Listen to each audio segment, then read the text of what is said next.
भय सीजन 1। कभी आपको ऐसा लगा है कि आपके कमरे में कोई है? कुछ आवाज़ें, कुछ परछाइयाँ या किसी के चलने की हल्की सी आहट। कुछ चीज़ें दिखाई नहीं देती, उनका सिर्फ एहसास भर होता है। ऐसे ही कुछ किस्से कहानियाँ लेकर आया हूँ मैं आपके लिए। मेरा नाम है अंकन बोस और आप सुन रहे हैं आज की कहानी भूत चतुर्दशी।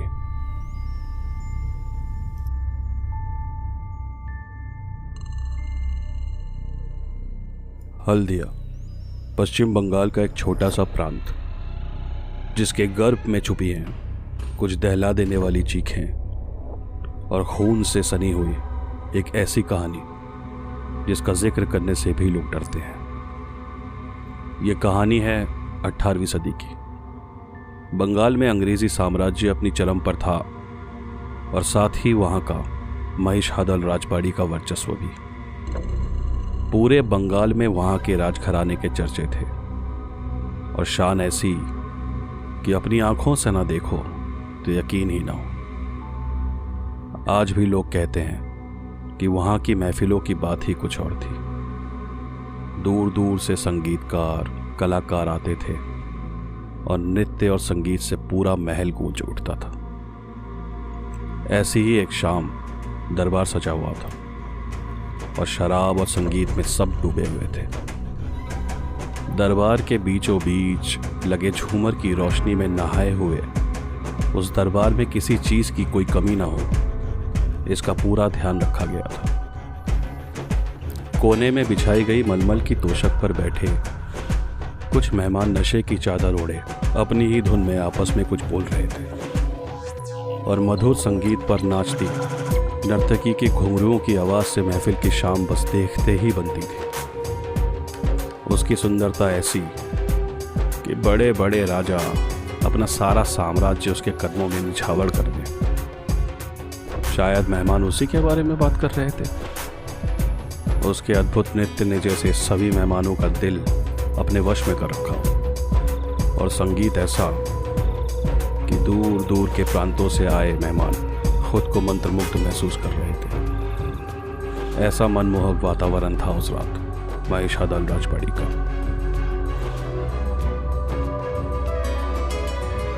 सब कुछ सही चल रहा था कि अचानक से किसी के चीखने की आवाज से सब दहल गए। ऐसा लगा मानो सारा नशा एक ही पल में गायब हो गया।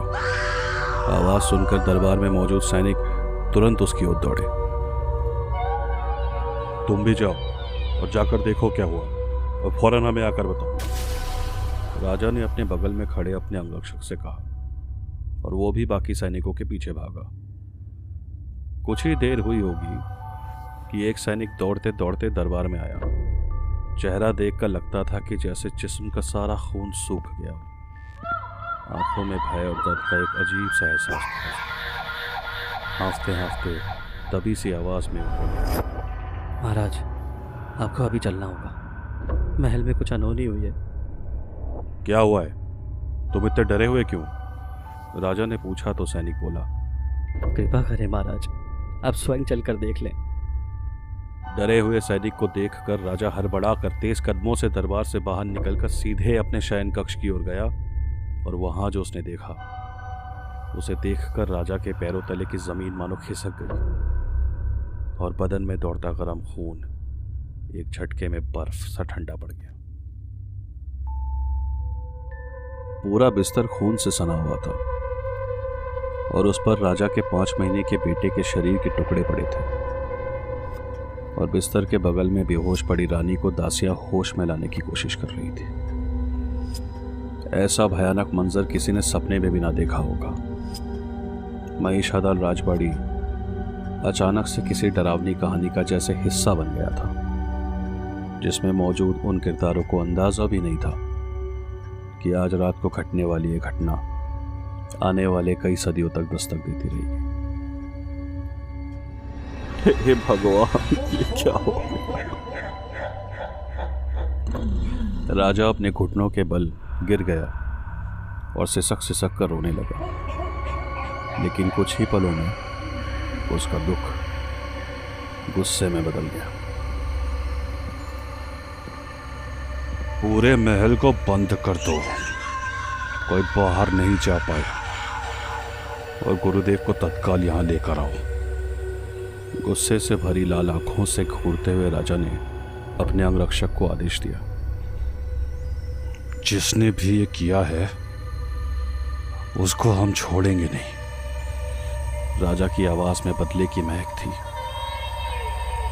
उधर रानी होश में आ चुकी थी और उठते ही वो अपने मरे हुए बेटे की लाश को समेटने लगी। रो रो कर उसकी आंखों का काजल उसके गालों तक फैल चुका था। बाल खुले हुए और चेहरे का श्रृंगार इस कदर बिखर चुका था कि मोमबत्ती की लौ में अगर कोई अनजान आदमी उसको देखे तो डर जाए। वो पागलों जैसी हरकतें कर रही थी। अपने बच्चे के टुकड़ों को अपने गोद में रखकर उसे अपने हाथों से सहलाते हुए वो बिस्तर पर बैठे लोरी गाने लगी, जिसे देखकर आसपास मौजूद लोग भय से अपनी जगह पर जम गए थे। यहाँ तक कि गम में डूबे हुए राजा भी इतना घबराया हुआ था कि वो चुपचाप खड़े होकर बस एकटक रानी को देखता जा रहा था। स्वर्णलता, होश में आओ, ये क्या कर रही हो तुम? राजा उसको झंझोड़ते हुए बोला। रानी टेढ़ी नजरों से राजा की ओर देखते हुए बोली, धीरे बोलिए वरना मेरा बेटा जाग जाएगा। बड़ी मुश्किल से रानी की गोद से लाश को अलग किया गया और वहां मौजूद वैद्य ने दवा देकर रानी को सुला दिया। ऐसी दरिंदगी कौन कर सकता है? मुझे तो ये किसी शत्रु की साजिश लगती है महाराज। वैद्य ने राजा से कहा तो सामने से किसी ने जोर से जवाब दिया, साजिश नहीं है, इस महल में शाकचुन्नी का वास है। सामने से एक काले वस्त्र पहने हुए एक शख्स ने राजा की ओर बढ़ते हुए कहा, एक ऐसी अविवाहित औरत की आत्मा जिसकी अधूरी कामनाओं ने उसे हैवान बना दिया है। अगर वक्त रहते उसे रोका नहीं गया तो वो तुम्हारे पूरे परिवार का विनाश कर देगी। आंखों में प्रचंड तेज था उस व्यक्ति के। माथे पर राख की तिलक और गले में रुद्राक्ष की मालाओं को देखकर साफ पता चलता था कि कोई सिद्ध पुरुष होगा। कृपा करें गुरुदेव, मेरे वंश की रक्षा करें। राजा ने गुरुदेव से प्रार्थना की। मुझे रानी के कमरे में लेके चलो। गुरुदेव ने राजा से कहा। कमरे के अंदर इस वक्त अजीब सी ठंड महसूस हो रही थी और ऐसा लग रहा था जैसे वहां कोई है, कुछ ऐसा जिसका एहसास तो है पर अदृश्य। आज भूत चतुर्दशी की रात है। महारानी स्वर्णलता को तत्काल यहां से दूसरे कमरे में ले जाने का प्रबंध करें, गुरुदेव ने कहा, जिस पर राजा के आदेश पर दासियां सोती हुई रानी को वहां से ले गई। रानी के जाते ही गुरुदेव ने हाथ में कुछ राख ली और मंत्रों का उच्चारण करते हुए उसे हवा में बिखेर दिया, जिससे इतनी तेज हवा चली कि कमरे में लगी सारी मोमबत्तियां बुझ गई, सिवाय खिड़की के पास कोने में लगी हुई एक आखिरी मोमबत्ती के।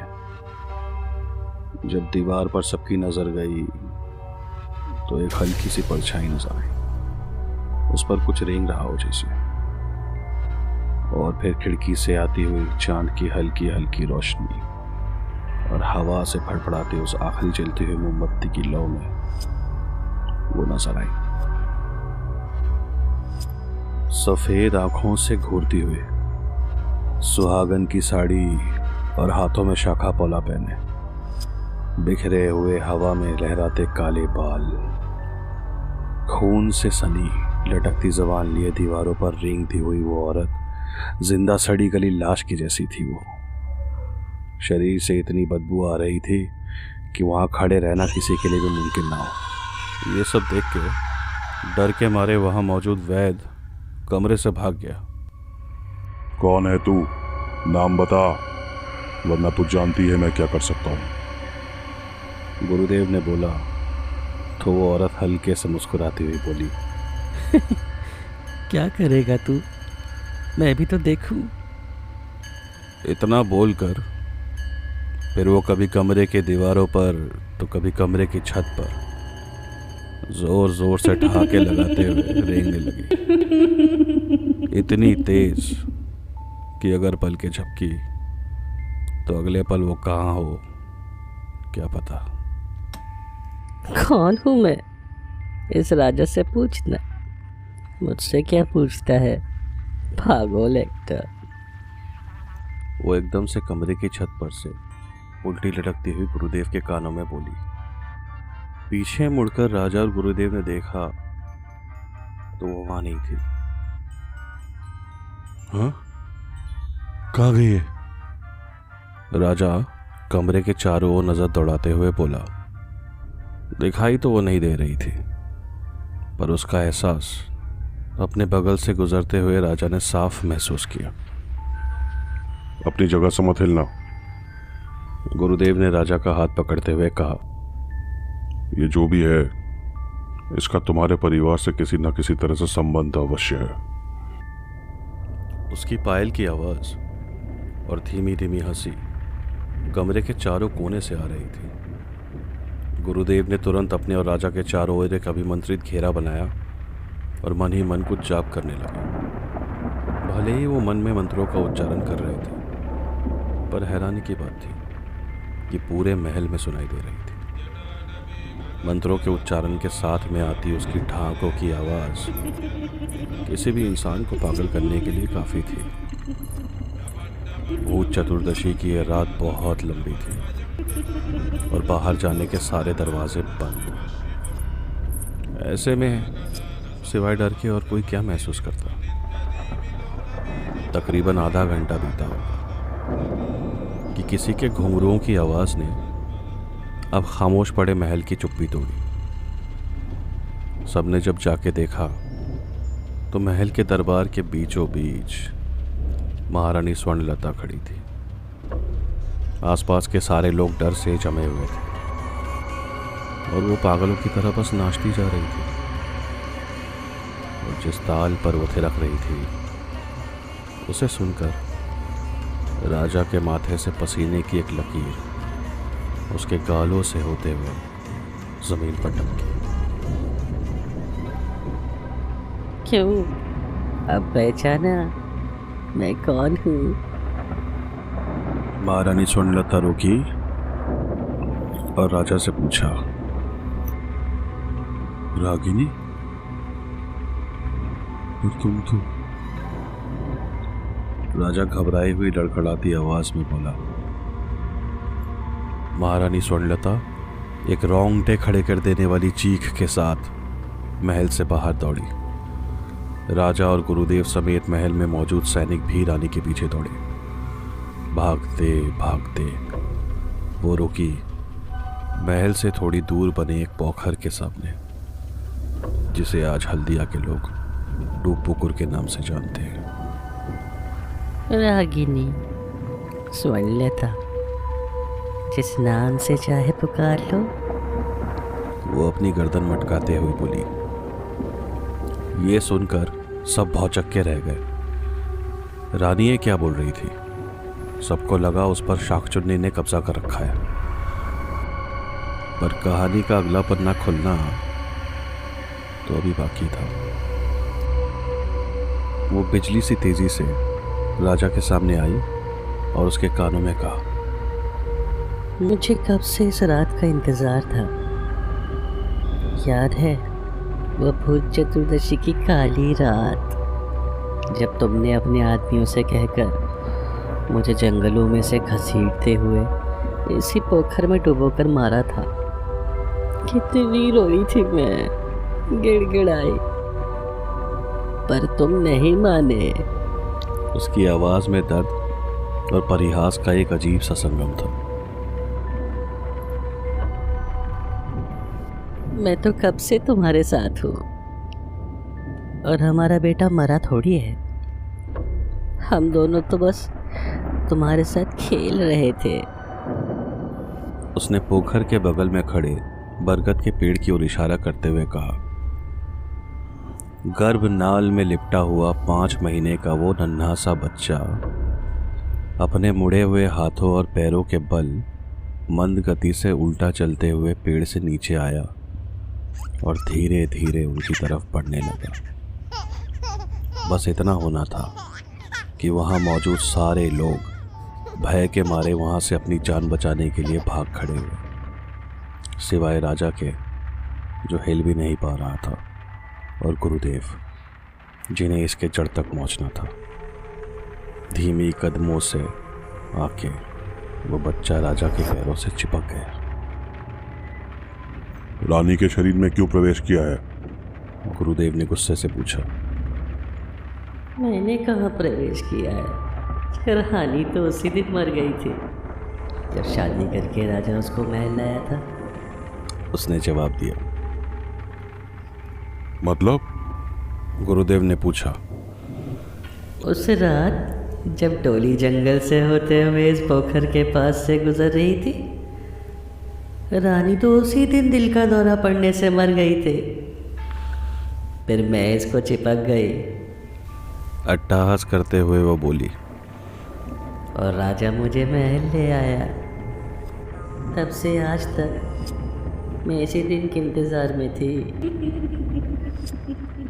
चाहती क्या हो? गुरुदेव ने पूछा।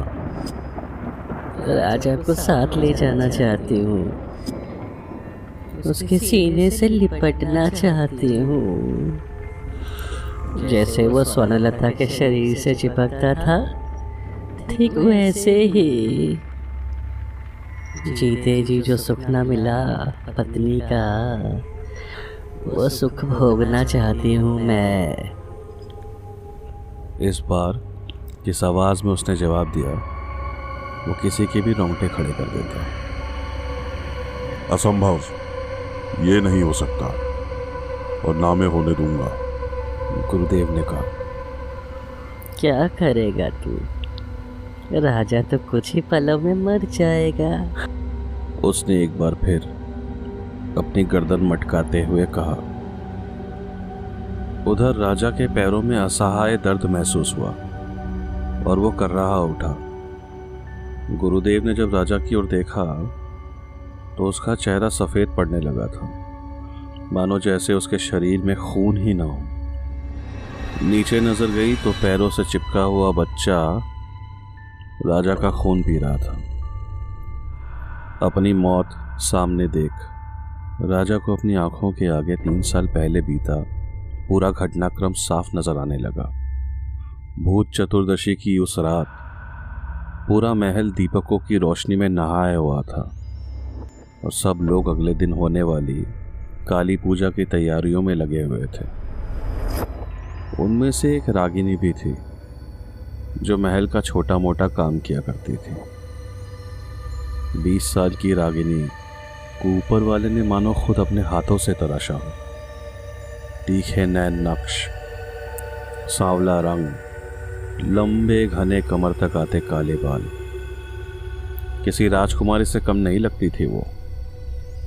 पास ही के गांव में वो अपने परिवार के साथ रहती थी और घर चलाने के लिए महल का छोटा मोटा काम देखा करती थी।